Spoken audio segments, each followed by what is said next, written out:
Cinema ఉందబోయ Raviteja అన్న ఎర్రగా తీసాడు అంతే. ఇంకా ఇద్దరు అమ్మాయిలతో బా ఏంది పోయేది పెళ్ళైన అవుతావు. తర్వాత పెళ్ళైనా సరే పక్క దేశం పోయి మనం అంతా ప్రేమిస్తుంటాం అందరిని, సహజం అనమాట. అంటే రియాలిటీని సినిమా తీసేశారు అంతే. అంటే పెళ్ళైనా కూడా పక్క వాళ్ళని ప్రేమిస్తుంటారు అందరూ. కాబట్టి ఏంటంటే పక్క వాళ్ళని ప్రేమిస్తుంటారు, మళ్ళీ ఇంటికి వస్తారు, ఇంటికి వచ్చి మళ్ళీ పెళ్ళంతా కలిసిపోతారు. కలిసిపోయి మళ్ళీ ఆ సమస్య వచ్చి ఎలా క్లియర్ చేసుకునేది అనేది ఈ సినిమా. కాబట్టి సినిమా చూస్తున్నంతసేపు రవితేజ అనే అసలు ఎక్కడ ఒక పక్క మాసు, ఒక పక్క క్లాసిక్ కానీ పాటలు ఉన్నాయి, డ్యాన్సులు ఉన్నాయి. ఆయన ఇద్దరు ఉన్నారు, యాంపేరు డింపుల్ అయ్యేది, యాంపేరు గుర్తురావట్లేదు ఎవరు ఉందని, హర్షిక డింపుల్. కాబట్టి హర్షిక ఒక పక్క, డింపుల్ ఒక పక్క. హర్షిక అయితే ఉండబోయే హీరోయిన్ ఏమందరో నాయన చూడగానే ఫ్లాట్ అయిపోయిన అంతే. నేను కూడా ఏం చేస్తానంటే ఈ సినిమా చూసి పెళ్లి చేసుకుంటా. పెళ్లి చేసుకుని నేను కూడా పక్క దేశం పక్క రాష్ట్రం ఎక్కడికోడు పోయి ఎవరిని అమ్మాయిని పొరపాటున ప్రేమించినా ఆ అమ్మాయితో ఎఫ్ఐఆర్ అయినా కూడా ఇంటికి వచ్చి మళ్ళీ ఎలా సమస్య క్లియర్ చేసుకోవాలో ఈ సినిమా చూసి నేర్చుకున్నా. ఇప్పుడు ఈ సినిమా చూసి నాకు ఇంకా పెళ్లి కాల. ఇంకొకటి ముఖ్యంగా మీ అందరూ చెప్పాలి, రవితేజ గారి ఫ్యాన్స్ అందరూ చెప్పాల్సిన ఒకటే, లాస్ట్లో రవితేజ గారు చెప్పింది ఒకటే, అభిమానులు కలిసి ఉండన్నాడు. థియేటర్లో కూడా అదే అయింది. ఇప్పుడు అక్కడ థియేటర్లో చూస్తున్నంతసేపు నేనైతే షాక్ అయిపోయినా. రవితేజ గారి ఫ్యాన్స్ అందరూ కలిసిపోయారు, బంధువులు అయిపోయారు. పైగా ఒకరింట్లో ఒకరిని పిల్లలు ఇచ్చి పెళ్ళిళ్ళు కూడా చేసుకోరు అంతే. నేను ఇంకా మొదట్లో ఏమనుకున్నాను అంటే ఆ సినిమా మధ్యలో కాస్త బోరుకుంది. ఓడి ఏమన్నాడంటే ఏదేందబ్బా కాస్త సినిమా తలకాయ నొప్పుకుంది, సినిమా కాస్త డల్లుగా ఉంది అనే టయానికి ఇంకోటి వచ్చి నేను ఇంకా కొడతాడేమో గొడవ అయిపోద్ది అనుకున్నా. కలిసిపోయారు అందరూ. కాబట్టి సినిమా హీరోల ఫ్యాన్స్ అందరూ కలిసిపోతున్నారు. ఈ సంక్రాంతి పండగకి ఈ సినిమాలన్నీ బాగా ఆడుతున్నాయి, ప్రతి సినిమా. కాబట్టి రవితేజ గారి ఈ సినిమా అయితే ఖచ్చితంగా ఒక 500 కోట్ల నుంచి 1000 కోట్లు కొట్టాలని నేను మనస్ఫూర్తిగా కోరుకున్నాను. వద్దా సరే కూల్డౌన్, సరే 100 కోట్లు చాలా ఏడస్తారు, ఇదేనా ఏడవకండి. సినిమా హీరోలు బాగుపడినా, సినిమా ఇండస్ట్రీ బాగుపడినా ఎందుకంటే మీకు గొప్ప కళ్ళు. ఈ సినిమాకి ఏం తక్కువ అని చెప్పండి.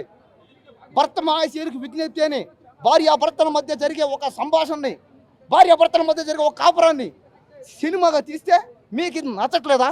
ఏడస్తారు ఎందుకు? మీ మొక్కలు ఏడస్తారు, మీరు నవ్వండి. నవ్వరు, మీరు నవ్వరింతే, వీళ్ళు నవ్వరు. అసలు కిషోర్ తిరుమల గారి పోయిన సినిమా కూడా శర్వా గారితో కొంచెం అట్టిట్ అయింది. ఈ సినిమా అయితే డౌట్ లేదండి, అట్టిట్ కాదు, టోటల్గా పోయినట్టే, టోటల్గా దొబ్బినట్టే. అసలు 2.5 గంటల సినిమా కూడా కాదండి, కానీ నాకైతే 4 గంటల సినిమా చూస్తున్న ఫీలింగ్ వచ్చింది. ఎప్పుడు ఇంటర్వెల్ వస్తుందా, ఎప్పుడు బ్రేక్ తీసుకుందామా, ఎప్పుడు సినిమా నుంచి బయటికి వెళ్ళిపోదామా అనిపించింది నాకైతే మాత్రం. టు బీ ఆనెస్ట్ చెప్తున్నా, ఎక్కడ కామెడీ అనేది పండలేదు. రొటీన్ కామెడీ, రొటీన్ ఉన్నా కానీ జెన్యున్గా నవ్విస్తే బాగుంటుంది అన్న. అది క్రింజ్ ఉండని ఏదైనా ఉండని పర్లేదు, రొటీన్ ఉన్నా పర్లేదు. కాకపోతే అరే అది కనెక్ట్ అయ్యి జెన్యున్గా నవ్విస్తే నీట్గా ఉంటుంది. కానీ ఇక్కడ ఎన్ని జోకులు పెట్టారు, ఎన్ని బలవంతంగా డైలాగులు ఇరికిచ్చారంటే బలవంతంగా నవ్వించడానికి ట్రై చేశారు. ట్రెండీ టాపిక్స్ని ఇన్వాల్వ్ చేసి, లేకపోతే కొంచెం ట్రెండీ డైలాగ్స్ని ఇన్వాల్వ్ చేసి, మీ మెటీరియల్లో ఉన్న డైలాగులని ఇన్వాల్వ్ చేసి కొంచెం బలవంతంగా నవ్వించడానికి ట్రై చేశారు తప్ప ఎక్కడ సినిమాలో జెన్యూనిటీ అనేది అయితే నాకు కనిపించలేదు. అసలు రవితేజ గారు ఎలాంటి సినిమాలు తీసేవాళ్ళు, ఎలాంటి సినిమాలు తీస్తున్నారు, నాకైతే చాలా బాధగా ఉంది. అన్న మీకు నేను విజ్ఞప్తి చేస్తున్నా, ఇప్పుడు హోప్ దిస్ రీచెస్ యూ.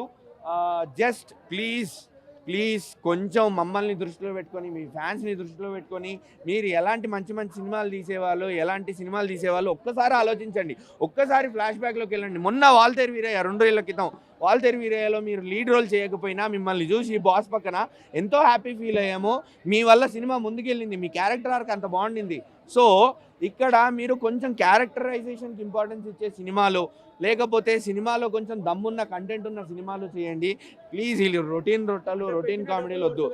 పెట్టిన డబ్బులు అయితే నాకైతే ఇక్కడ వర్త్ అనిపించలేదు అన్న, నిజంగా వర్త్ అనిపించలేదు. సినిమా టికెట్లు కూడా హైక్లు ఇచ్చినట్టున్నారు దీనికి కూడా, నాకైతే మాత్రం వర్త్ అనిపించలేదు అన్న. 2.5 గంటలు నిజంగా. నిన్న సినిమా నుంచి బాస్ సినిమా చూసి, అనిల్ రావిపూడి గారి సినిమా చూసి ఎంత ఎక్సైట్మెంట్తో బయటకు వచ్చానో, ఎంత సాటిస్ఫాక్షన్తో బయటకు వచ్చానో, ఈరోజు లిటరల్లీ తలగాయ పట్టుకొని బయటకు వచ్చాను అన్న. అనవసరంగా అప్పటికి అనుకుంటూనే ఉన్నా సరే అని చెప్పి ఇంకా వచ్చేసా. పోనీలే రవితేజ అన్న చూద్దాము, కిషోర్ తిరుమల గారి మీద కూడా కొంచెం నమ్మకం ఉండే.